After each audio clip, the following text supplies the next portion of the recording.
Hello students, मैं doctor Kiran Thak, department of botany, Meera girls college Udaipur. बच्चों, आज हम फैमिली शुरू करेंगे। हमारी फर्स्ट फैमिली है रैननकुलेसी, जो कि बहुत प्रिमिटिव फैमिली है और इसमें प्रिमिटिव कैरेक्टर्स पाए जाते हैं। तो ये आपको जो सामने एक पिक्चर दिखाई दे रही है, ये एक्विलिजा, जिसको कोलम्बाइन प्लांट भी कहते हैं, और एक्विलिजा लॉन्जिसिमा, जिसमें बहुत लंबे लंबे आपको ये स्पर दिखाई दे रहे हैं। ये सामने जो आपको स्पर दिखाई दे रहे हैं, लंबे लंबे इसमें स्पर होते हैं। अभी हम इसको डिटेल में पढ़ेंगे। ये जो पिक्चर आपको दिखाई दे रही है, ये नाइजेला सटाइवा की है, जिसको हम साधारण भाषा में कलौंजी, इसके जो फ्रूट से जो सीड निकलते हैं वो कलौंजी एज ए कॉन्डिमेंट की तरह यूज की जाती है। नाउ रैननकुलेसी फैमिली का कॉमन नाम, इसको हम बटरकप फैमिली या क्रो फुट फैमिली भी कहते हैं। रैननकुलेसी शब्द रैननकुलस से बना है, जिसका मतलब होता है लिटिल फ्रॉग, और रैननकुलस अगेन एक तो राना, जो कि फ्रॉग को कहते हैं, और अनकुलस जिसमें कि लिटिल, तो लिटिल फ्रॉग से इसका नॉमेनक्लेचर हुआ है। इस फैमिली के अंतर्गत हम ये पॉइंट्स, ये जो आपको पॉइंट्स दिखाई दे रहे हैं, ये पढ़ेंगे। हम इसका क्लासिफिकेशन देखेंगे, इसमें इंपॉर्टेंट जेंडरा विद पिक्चर देखेंगे, इसका डिस्ट्रीब्यूशन कहाँ कहाँ पाया जाता है, इसके फ्लोरल और वेजिटेटिव कैरेक्टर्स पढ़ेंगे, देन फ्लोरल फॉर्मूला और उसकी आर्थिक महत्व के बारे में हम डिस्कस करेंगे। तो पहला है हमारा पॉइंट डिस्कशन का, उसका क्लासिफिकेशन। हम यहाँ पर बेंथम एंड हुकर का क्लासिफिकेशन फॉलो कर रहे हैं। According to Bentham and Hooker, Ranunculaceae को डाइकोटिलेडन में रखा गया है। इसकी क्लास डाइकोटिलेडन्स है। डाइकोटिलेडन्स का मतलब हुआ कि इसके अंदर दो कोटिलेडन्स हैं। वेनेशन इसके अंदर रेटिकुलेट पाया जाता है लीफ के अंदर, और फ्लावर्स इसमें हमेशा पंचतई अर्थात पेंटामेरिस फ्लावर्स में पाए जाते हैं। मतलब फूल के चक्रों में जो सदस्यों की संख्या है वो जनरली 5 के 5 का गुना होती है।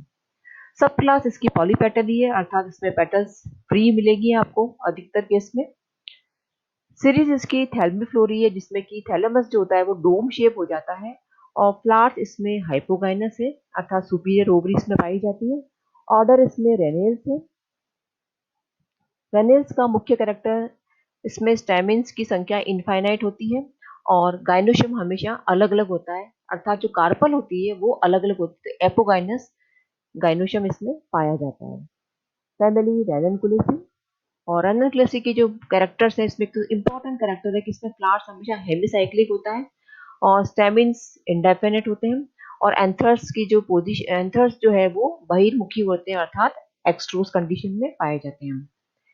ये फैमिली बहुत बड़ी नहीं है, इसमें खाली 43 जेंडरा लगभग इसके अंदर है, और 2000 स्पीसीज इसके अंदर अभी तक रिपोर्टेड है।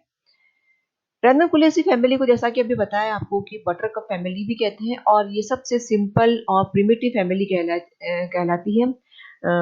इवोल्यूशनरी इसका ट्रेन अगर देखें तो उसके अकॉर्डिंग, उसका कारण ये है कि इसमें जो फ्लोरल पार्ट्स होते हैं, जो फ्लोरल चक्र होते हैं, वो इंडिपेंडेंटली सुपीरियर ओवरी के ऊपर अटैच्ड होते हैं। लेकिन इसमें फिर भी कुछ फ्लावर्स ऐसे जो कि हाईली कॉम्प्लेक्स है अपीयरेंस के अंदर, जैसे कि डेल्फिलियम है, एक्विलिडिया जिसको हम कोलम्बाइन प्लांट भी कहते हैं। तो हम इसके सब कुछ इम्पोर्टेंट जेंडरा के बारे में अगर जाने, तो आपको ये भी हमने बताया था पहले वीडियो में कि किसी भी फैमिली जो नॉमेनक्लेचर के रूल्स हैं, उसका एक रूल यह भी है कि किसी भी फैमिली का जो नॉमेनक्लेचर है, नामकरण है, उसके एक टाइप जीनस के नाम पर आधारित होगा। तो इसके अंदर टाइप जीनस जो है वो रैननकुलस है, अर्थात रैननकुलस इसका एक टिपिकल फ्लावर है इस फैमिली का, तो उसके नाम पर इसका फैमिली का नाम है रैननकुलेसी। रैननकुलस को कॉमनली हम बटरकप भी कहते हैं। ये आपको पिक्चर में अलग अलग दिखाई दे रहे हैं, जैसे ये कुछ पिक्चर्स मैंने ली रैननकुलस। ये जो स्पीसीज आपको दिखाई दे रही है, दिस इज रैननकुलस एक्विटिलिस। इसकी खासियत ये है कि इसमें दो प्रकार की लीफ पाई जाती है। ये आपको ये जो छोटी छोटी लीफ दिखाई दे रही है, ये पानी के अंदर सबमर्ज्ड लीफ होती है, और ऊपर की तरफ इसमें पिनेटली कंपाउंड लीफ दिखाई देती है। देन एकोनिटम एक इम्पॉर्टेंट जेंडर है, जिसको कि मॉन्क्स हुड भी कहते हैं, क्योंकि इसके अंदर एक ये हुड प्रकार का स्ट्रक्चर दिखाई देता है फूल में, आप देख रहे हैं ऊपर एक अलग से ये हुड बन रहा है, तो इसको मॉन्क्स हुड भी कहते हैं। देन क्लेमेटिस, जिसको कि वर्जिन्स बोर भी कहते हैं, ये जो पिक्चर आपको दिखाई दे रही है this is the clematis. Then delphinium, जिसको कि लार्कस्पर भी कहा जाता है, और इसके अंदर ये आपको पिक्चर में दिखाई दे रहा है, इसमें एक स्पर बनता है यहाँ पर, जो कि हम डिटेल में फिर देखेंगे। तो इसकी सेपल और पेटल से एक स्पर बन जाता है, इसलिए इसको लार्कस्पर कहा जाता है, जिसमें बर्ड्स के द्वारा पॉलिनेशन होता है, और बर्ड्स की जो चोंच होती है, मतलब बीक जो होती है, वो इसके अंदर एंटर करके इसमें नेक्टर लेती है। एनिमोन, जिसको कि विंड फ्लावर भी कहा जाता है, ये पिक्चर में आपको दिखाई दे रहा है, दिस इज द एनिमोन, जो कि विंड फ्लावर कहलाता है। थैलिक्ट्रम, इसको मेडो रुई फ्लावर भी कहते हैं, ये आपको पिक्चर में दिखाई दे रहा है थैलिक्ट्रम की। थैलिक्ट्रम की एक और खासियत है कि इसके अंदर यही ऐसा प्लांट है इस फैमिली के अंदर जिसमें कि यूनिसेक्सुअल फ्लावर पाए जाते हैं, अर्थात डायोशस। कुछ स्पीसीज ऐसी जैसे कि डायोकम, जिसमें डायोशस प्लांट्स होते हैं, और मेल प्लांट और फीमेल प्लांट अलग अलग होता है एक पर्टिकुलर स्पीसीज में, जिसको कि हम डायोकम भी कहते हैं। उसकी पिक्चर हम बाद में देखेंगे। एक्विलिडिया, जिसको कि कोलम्बाइन प्लांट भी कहा जाता है, उसकी पिक्चर अभी मैं अगली बार मैं दिखाऊंगी आपको, अगली स्लाइड में दिखाऊंगी। तो नाइजीला सटाइवा, जिसको कि हम कलौंजी कहते हैं, मसाले की तरह, मसाले में इसको बीज, इसके जो बीज होते हैं वो मसाले में, अचार में डाला जाता है इनको। हेलिबोरस, जिसको हेलीबोर भी कहते हैं, और पेओनिया, जो कि एक इस फैमिली का एक ही प्लांट ऐसा है जो कि कुछ tree, woody tree habit show करता है, जिसको हम पेओनी प्लांट भी कहते हैं। और इम्पोर्टेंट बात अगेन ये है कि इस फैमिली में अधिकतर जो जेंडर है दे आर हाईली पॉइजनस, बहुत ज्यादा ये पॉइजनस होते हैं। ये कुछ पिक्चर्स हैं, जैसे कि थैलिक्ट्रम की ये स्पीसी दिखाई दे रही है आपको। देन ये हेलिबोरस है, जिसके अंदर ये यहाँ पर एक कप लाइक स्ट्रक्चर बन जाता है, एक फनल शेप स्ट्रक्चर बन जाता है स्टेमिन्स के मॉडिफिकेशन से। ये एक्विलिजा की लॉन्जिसीमा स्पीसीज है, जिसके अंदर सेपल्स के द्वारा, सॉरी पेटल्स के द्वारा लंबे लंबी बीक्स बन जाती है, कुछ स्पर बन जाते हैं। ये पेओनिया, जिसको पेओनी प्लांट भी कहते हैं, जिसमें कि ट्री हैबिट इसमें पाई जाती है। ये नाइजीला सटाइवा, जिसमें कलौंजी के बीज दिख रहे हैं, इसमें जो फ्रूट होता है वो कैप्सूल की तरह होता है, और इसमें सिंगल सॉलिटरी टर्मिनल फ्लावर पाया जाता है। और ये डेल्फिनियम का है फ्लावर है एक पिक्चर, जिसमें पोस्टीरियर सेपल्स और पेटल से ये एक स्पर बन जाती है। अब हम बात करते हैं इसके जनरल कैरेक्टर्स की, रैननकुलेसी के जनरल कैरेक्टर्स की बात करते हैं। सबसे पहला डिस्ट्रीब्यूशन, कहाँ पाया जाता है। वैसे तो फैमिली बहुत बड़ी नहीं है, इसके अंदर लगभग 43 जेनरा हैं और 2000 इसमें स्पीसीज मिलती है। मोस्टली इस फैमिली के members north temperate and colder regions में पाए जाते हैं। हमारे इंडिया में भी कुछ स्पीसीज इसकी पाई जाती है, और इसमें जो लार्जेस्ट जेंडरा है जैसे कि रेननकुलस है, जिसमें कि जिसके ये टाइप जीनस भी है, इसी के नाम पर इस फैमिली का नामकरण हुआ है। जिसे इसमें रेननकुलस में 600 स्पीसीज है, डेल्फिनियम में 365 स्पीसीज है, थैलिक्ट्रम में 330, क्लेमेटिस में 325 और एकोनिटम में 300 स्पीसीज पाई जाती है। तो ये इसके कुछ इंपॉर्टेंट जीनस हो गए, जेंडरा हो गए। हैबिटेट की अगर इसकी बात करते हैं, क्या आवास है इसका, ये कहाँ पाया जाता है, तो इसके जैसे अलग अलग जगह पर पाया जाता है। कुछ स्पीसीज जो होती है वो आर्कटिक और अल्पाइन जोन में पाई जाती है। ट्रॉपिकल रीजन में ये रेयर होता है, जहां पर कि ये माउंटेनियस रीजन में पाया जाता है। और रेननकुलसी की रेननकुलस की एक स्पीसीज है जिसका नाम है रेननकुलस एक्विटिलिस, जो कि पानी में पाई जाती है, इसलिए इसका नाम क्या रखा, एक्विटिलिस। एक्विटिलिस से मतलब हुआ एक्वेटिक, हैबिट शो करती है ये।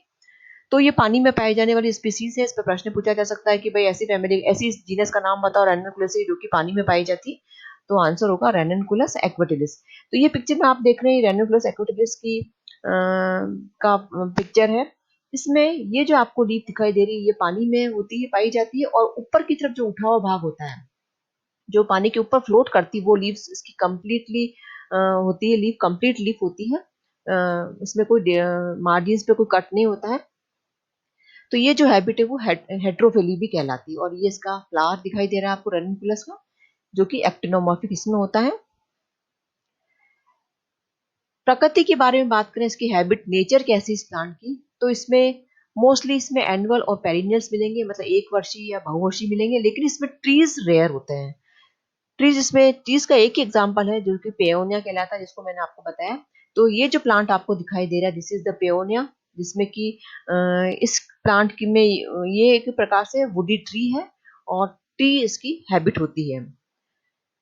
पेरिनियल्स प्लांट्स में जैसे कि हेलिबोरस है, सिम्सीफुगा है, और इन प्लांट्स के अंदर ये जब इनका फेवरेबल सीजन होता है तब तो ये ग्रो करते हैं, लेकिन बाद में अनफेवरेबल सीजन में ये राइजोम के रूप में रह जाते हैं मिट्टी के अंदर, और बाद में जब फेवरेबल कंडीशन आती है तो इसमें स्प्राउटिंग होती है और ये वापस नया प्लांट बनाते हैं। और जैसे कि एकोनिटम और रेनकुलस फिकेरिया, इसके अंदर क्या होता है, ये ट्यूबरस, इनके अंदर अंडरग्राउंड मतलब भूमि में ट्यूबरस रूट्स पाई जाती है, जिसके द्वारा ये प्रोपेगेट करते हैं। और जो एक्वेटिक और मार्शी स्पीसीज है उसके अंदर क्या होता है, टेप रूट जो होती है वो तो बहुत जल्दी हट जाती है, मतलब खत्म हो जाती है, और उसके बाद में उनका स्थान एडवेंटिशियस अपस्थानिक जड़ें ले लेती है और उसके द्वारा फिर प्लांट ग्रो करता है। कुछ स्पीसीज के अंदर क्लाइंबर है, अर्थात वल्लरी के रूप में पाई जाती है। और जैसे कि इंपॉर्टेंट क्लाइंबर स्पीसीज में एक तो क्लेमेटिस है। क्लेमेटिस की कुछ स्पीसीज में क्या होता है कि जो पिट्योल होता है, लीफलेट का जो पिट्योल होता है वो टेंडल बनाता है, प्रतान बनाता है, और उसके सहारे वो चढ़ने का काम करते हैं। क्लेमेटिस एफाइला में क्या होता है, पूरी जो लीफ होती है, क्लेमेटिस एफाइला में पूरी लीफ चेंज मॉडिफाइड इनटू टेंडल्स में टेंडल का काम बना देती है।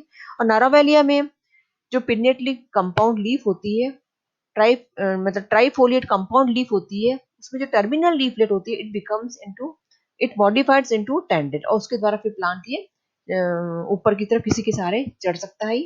तो इस पिक्चर में आप देख भी रहे हैं कि ये जो आपको दिखाई दे रहा है नरवालिया का प्लांट, जिसके अंदर जो टर्मिनल लीफलेट है, ये देखो यहाँ पर पिक्चर में दिखाई दे रहा है, ये टेंडल का रूप धारण कर लिया इसने, और उसके द्वारा फिर ये आगे चढ़ने में मदद करता है, दूसरे प्लांट पे मतलब क्लाइंबिंग करने का कार्य करता है।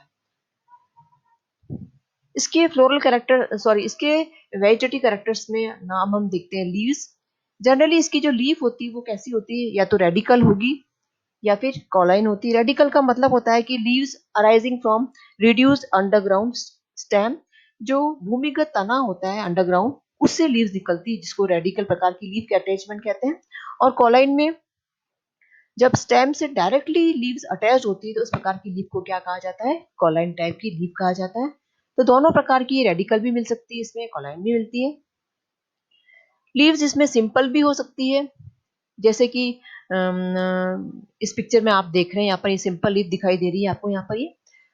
लेकिन जैसे कि मॉडिफिकेशंस भी हो सकते हैं। डेल्फिनियम जो प्लांट है, जो कि ऑर्नामेंटल प्लांट है, इस पिक्चर में आपको दिखाई दे रहा है, इसकी जो लीफ होती है वो कैसी है, हाईली कटी फटी होती है, बहुत ज्यादा डिसेक्टेड होती है, डाइसेक्टेड होती है, कटी फटी लीव्स होती है, और ये सेसाइल भी होती है इसके अंदर। पिन्नेटली कंपाउंड लीफ जैसे कि क्लेमेटिस में पाई जाती है, इस पिक्चर में आप देख रहे हैं, ये पिन्नेटली कंपाउंड लीफ है, जिसके अंदर की पिटियोल जो होता है लीफलेट का, वो टेंडल का मॉडिफिकेशन करता, टेंडल में मॉडिफाइड हो जाता है। थैलिकट्रम में डीकम्पाउंड प्रकार की लीफ होती है, ये थैलिकट्रम आपको पिक्चर दिखाई दे रही है, जिसमें कि डीकम्पाउंड प्रकार की ये यहाँ लीफ दिखाई दे रही है आपको। और लीफ जो है जब तने पर लगती है तो वो एक अल्टरनेट भी हो सकती है और अपोजिट भी हो सकती है, जैसे कि क्लेमेटिस में ये अपोजिट प्रकार की लीफ पाई जाती है। देखो आप यहाँ देख रहे हैं, आप अपोजिट प्रकार की लीफ है, यहाँ एक लीफ है, ये दूसरी लीफ है, तो अपोजिट प्रकार की लीफ होती है, अल्टरनेट भी हो सकती है। और एक और इम्पॉर्टेंट इसकी लीव्स की खासियत है कि इसमें एक्स स्टिपुलेटेड लीफ पाई जाती है, लेकिन कुछ स्पीसीज जैसे कि थैलिकट्रम, रैननकुलस, उसमें क्या होता है कि लीव्स आर स्टिपुलेटेड, अर्थात लीव्स के नीचे एक छोटा सा अतिवृद्धि या एक लीफ लाइक स्ट्रक्चर निकलता है, जिसे हम क्या कहते हैं, अनुपर्ण या स्टिपुल्स कहते हैं। अगेन लीफ के अंदर मोस्टली शीडिंग बेस पाया जाता है, मतलब जो लीफ होती है उसके नीचे की तरफ एक बेस दिखता है, जिसको कि शीडिंग लीफ बेस कहा जाता है। मोस्टली लीव्स आर पिटियोलेटेड, मतलब उसमें व्रंत होता है, पर्ण व्रंत पाया जाता है, लेकिन जैसे कि जो डेल्फिनियम है उसके अंदर सेसाइल लीफ पाई जाती है, इसके अंदर हालांकि पिक्चर में नहीं दिख रहा, लेकिन इसमें लीव जो होती है वो सेसाइल होती है। एक्वेटिक स्पीसीज जैसे कि आपको पहले भी बता चुकी हूँ मैं, रैननकुलस एक्वेटिलिस, उसके अंदर क्या होता है, दो प्रकार की leaf, it shows heterophylly, means इसके अंदर क्या होता है कि लीव जो होती है दो प्रकार की होती है। पानी के अंदर रहने वाली लीव्स तो जैसे कि यहाँ दिखाई दे रहा है आपको पिक्चर में अगेन, कि ये तो डिसेक्टेड लीफ है, नीचे वाली सबमर्ज लीफ होती है, और ये ऊपर जो फ्री फ्लोटिंग लीफ होती है वो कैसी होती है, ये कंप्लीट मार्जिन वाली इसमें होती है, कोई इसमें डाइसेक्शन नहीं होता है। लीफ के अंदर वेनिशन की अगर बात करें तो इसमें मोस्टली रेटिकुलेट वेनिशन पाया जाता है, जो कि यूनिकॉस्टेट भी हो सकता है। मतलब सिंपल यूनिकॉस्टेट का मतलब हुआ कि इसमें एक ही प्रोमिनेंट मिडवेन पाई जाती है, और मल्टीकॉस्टेट के अंदर क्या होता है कि जो बहुत सारी प्रोमिनेंट वेन्स पाई जाती है। Mean it this type of leaves contain more than 2 prominent veins. ठीक है, तो यूनिकॉस्टेट टाइप की भी है और मल्टीकॉस्टेट टाइप की लीफ भी पाई जाती है। स्टेम स्टेम इसके अंदर मोस्टली हर्बेशियस प्रकार का होता है, लेकिन जो कि क्लाइंबर प्लांट है, जैसे कि पेयोन जैसे कि क्लाइमेटिस है, ये वुडी हैबिट शो करते हैं। तो पेयोना, जिसमें ये प्लांट जो आपको दिखाई दे रहा है, ये पेयोना का प्लांट है, इसके ये एक प्रकार से इसको पेयोना ट्री भी कहते हैं। तो इसमें स्टेम जो होता है वुडी होता है। इसी प्रकार से जो क्लाइमेटिस है वो भी पेरिनियल है, लेकिन इसमें वुडी इसमें स्टेम पाया जाता है। और कुछ प्लांट्स के अंदर अंडरग्राउंड राइजोम होते हैं, और वो इरेक्ट भी हो सकते हैं और हाईली ब्रांच भी हो सकते हैं। तो यहाँ पर ये जैसे पिक्चर में आपको दिखाई दे रही है, एक रेनकुलस एक्वाटिरिस की स्पीसीज को बताया है। इसमें ऊपर की जो लीफ दिख रही है आपको बिल्कुल कंप्लीट मार्जिन से दिखाई देती है, इसमें नीचे वाला जो भाग हुआ वो डिसेक्टेड प्रकार की लीव्स इसमें पाई जाती है। तो बच्चों, आज हमने रेनकुलेसी के कुछ इंपॉर्टेंट जेनरा के बारे में पढ़ा, उसका क्लासिफिकेशन पढ़ा बेंथम एंड हुकर के अकॉर्डिंग, और उसके वेजिटेटिव कैरेक्टर्स अर्थात लीव स्टेम्स के बारे में हमने जाना। हम अपने अगली रेनिकुलेसी पार्ट सेकंड में हम इसके फ्लोरल कैरेक्टर्स देखेंगे, टाइप ऑफ फ्रूट्स देखेंगे। तो आज बच्चों इतना ही। Thank you.